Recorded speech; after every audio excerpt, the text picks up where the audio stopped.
Bonjour à tous, aujourd'hui nous allons réaliser le tuto du caban Nour. Nour, c'est un caban de forme classique, longueur bassin, avec un double boutonnage. On va faire le caban Nour dans un lainage type Loden de chez Benitex. La doublure, c'est une viscose de chez Mondial Tissu. La première chose à faire est de tracer sur l'envers des devants les pinces. On plie sur le trait central et on pique de l'extérieur vers la pointe des seins.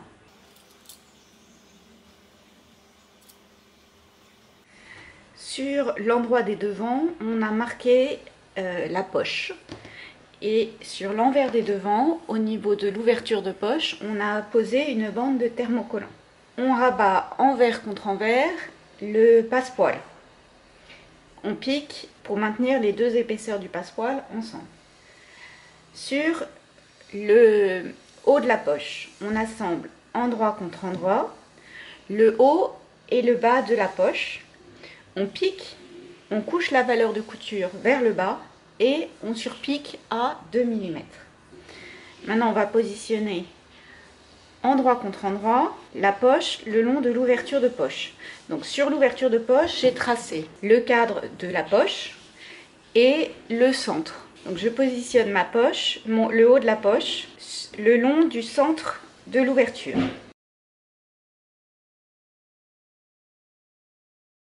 Et je positionne le passepoil sur le bas de l'ouverture.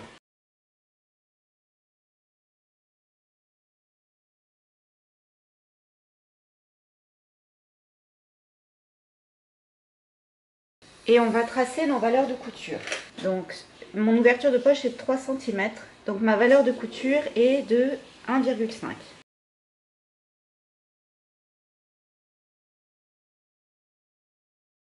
Je m'arrête à 1 cm du bord.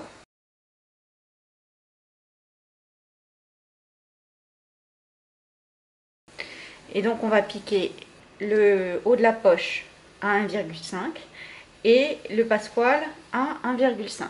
Donc on a piqué le fond de poche, le haut du fond de poche le long de la couture du haut, endroit contre endroit. Sur le bas, on a piqué le passepoil, puis le fond de poche à 1,5. Si vous voulez avoir un tuto plus détaillé sur ce type de poche, il y a un tuto avec une pièce d'étude. Et ce qui est peut-être plus facile, c'est que vous avez des tissus de couleurs différentes pour vous montrer les différentes épaisseurs. Vous pouvez aller le voir sur la chaîne YouTube. On ouvre la poche, donc au centre. Donc on ouvre le long de l'ouverture, du centre de l'ouverture de poche. Et à la fin, on fait un triangle. Donc on coupe le long de la ligne centrale de l'ouverture de poche. Et à la fin, on va en Y et on va précisément à l'arrêt de la couture que l'on vient de faire. Donc sur la partie haute, je vais aller jusqu'à la couture que je viens de faire. Et de l'autre côté, pareil. C'est important d'être très précis.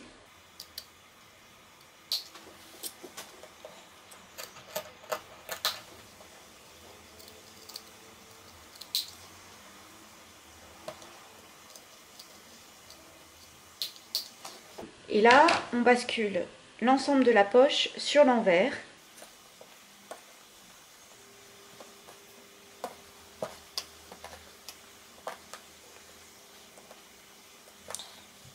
On épingle le passepoil où on bâtit le passepoil sur le haut de l'ouverture de poche.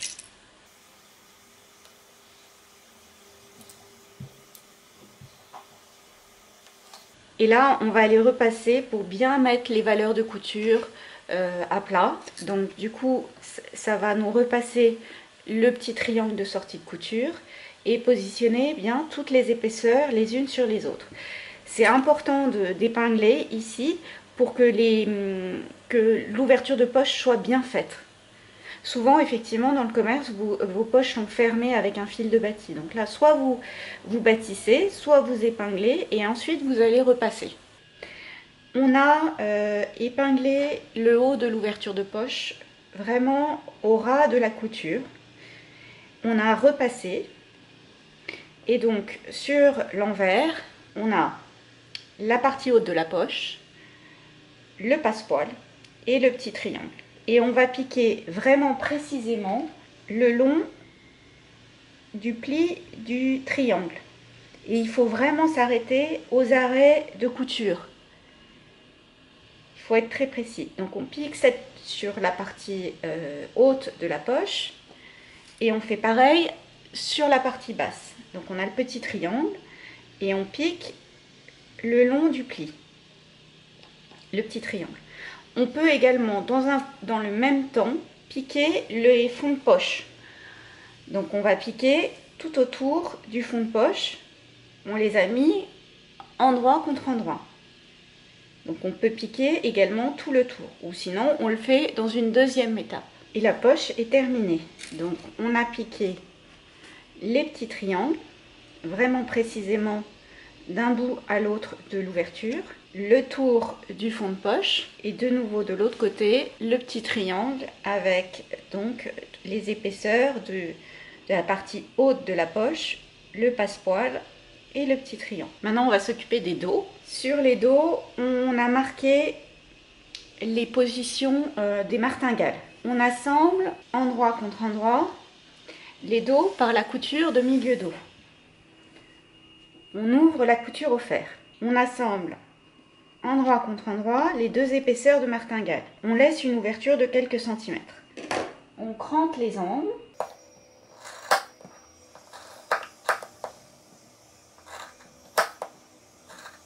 On retourne sur l'endroit. Alors la martingale est juste décorative. Elle n'a pas de fonction de cintrage. Et on surpique à 2 mm tout le tour de la martingale. On positionne la martingale sur l'endroit des dos. On va faire un petit point à la machine ou à la main, ici, pour maintenir la martingale aux emplacements. On assemble endroit contre endroit le dos avec les devants par les coutures d'épaule.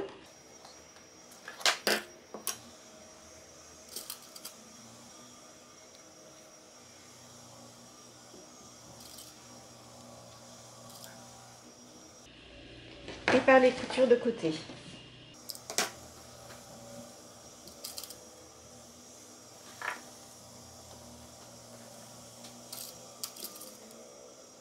On pique et on ouvre les coutures au fer.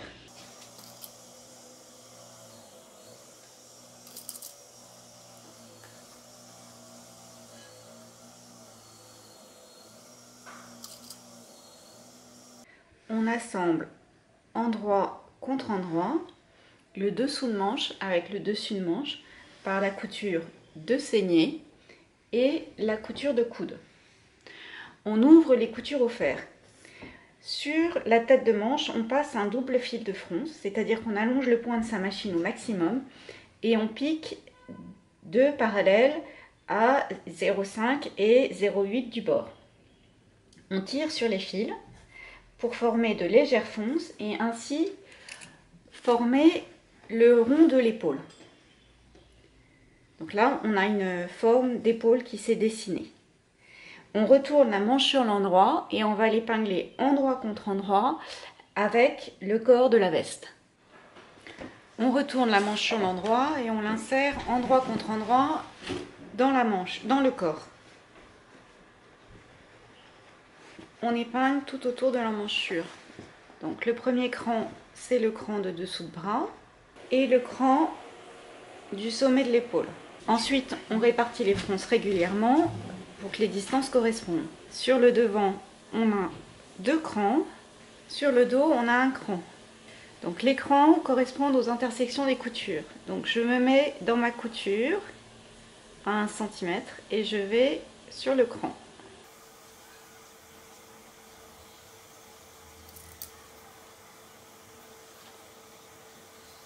Et on va piquer tout autour de l'emmanchure en ayant la manche vers soi. Donc on va piquer comme ceci. Voilà ce que ça donne. Sur l'endroit, on n'a aucune fronce. Et sur l'intérieur, on a des petites vaguelettes qui se sont formées.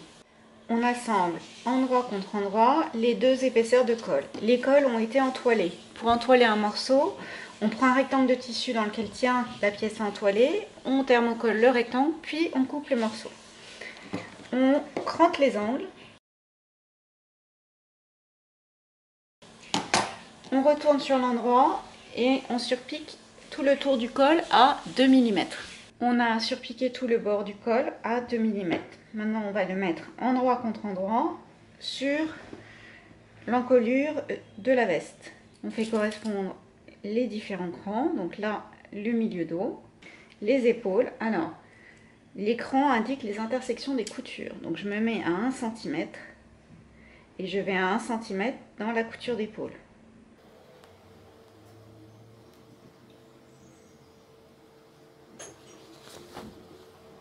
Le milieu devant.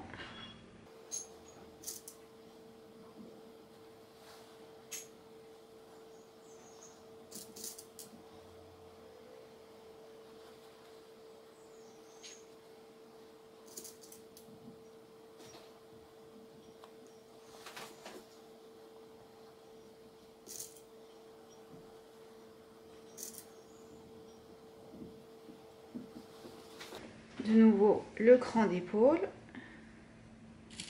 Je me mets à 1 cm et je vais à 1 cm dans la couture d'épaule.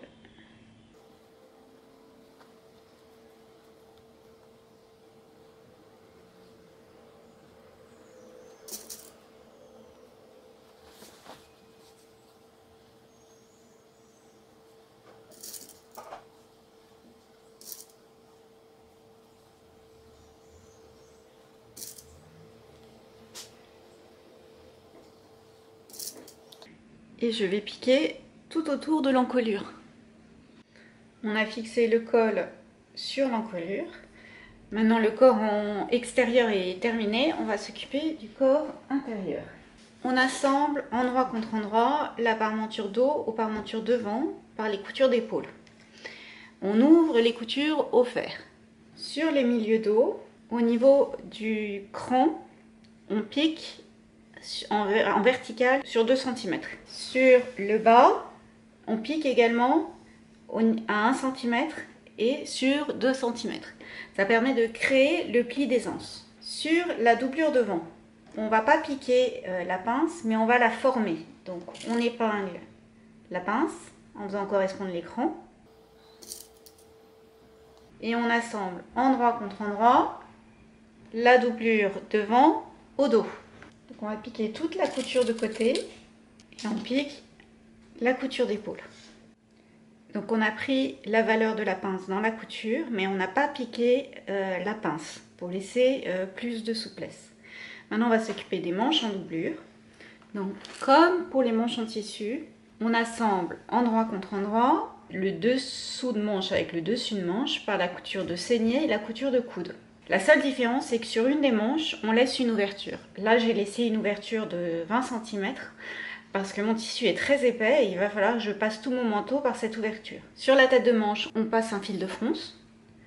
On retourne la manche sur l'endroit et on épingle la manche au corps. Donc, comme pour le tissu, on fait correspondre le dessous de bras, les épaules et on a un cran sur le dos, 2 crans sur le devant. Je mets mon épingle à 1 cm dans la couture et je vais à 1 cm dans le corps. Et on pique tout autour de l'emmanchure. On assemble endroit contre endroit les parmentures au corps en doublure. On fait bien correspondre les milieux dos, les coutures d'épaule. Donc je mets mon épingle à 1 cm dans la couture et je vais à 1 cm dans la couture de la doublure.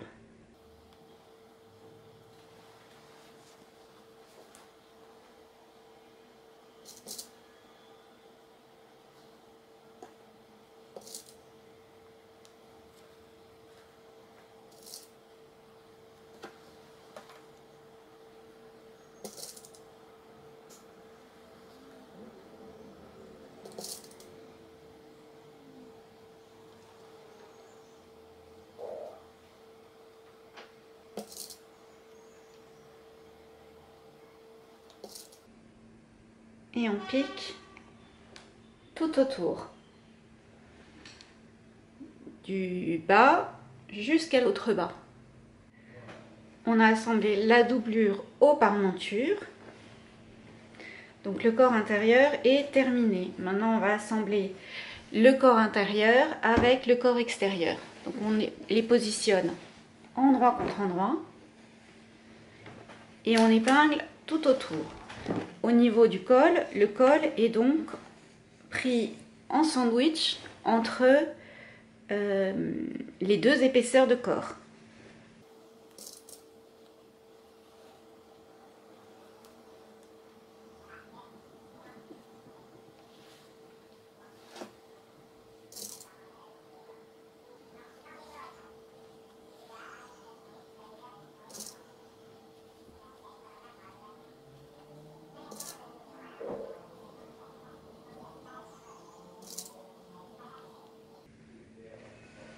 Milieu dos.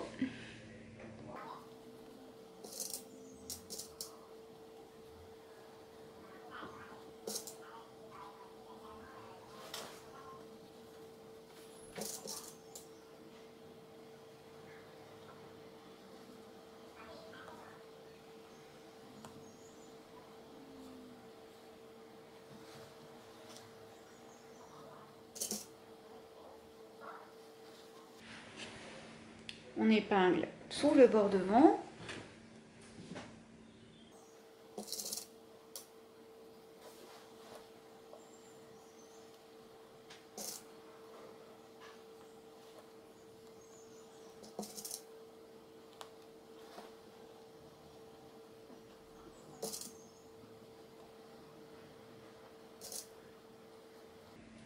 Et tout le bas.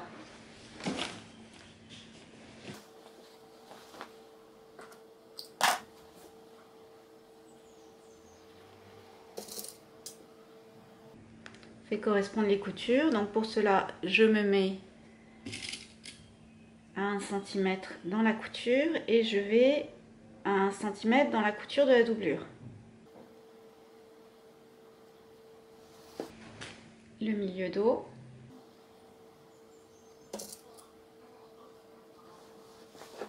Et on va piquer tout le tour des corps en tissu et en doublure. On forme un cercle, on fait tout le tour de la veste. On a assemblé le corps intérieur avec le corps extérieur par l'encolure, le bord devant et tout le bas. On crante les angles. On crante l'encolure.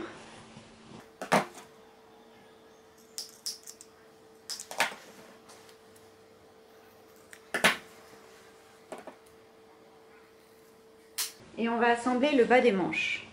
Donc pour cela, on met face à soi le bord devant. Les manches ont été retournées sur l'envers. On forme un cercle avec le bas des manches et on fait correspondre les coutures.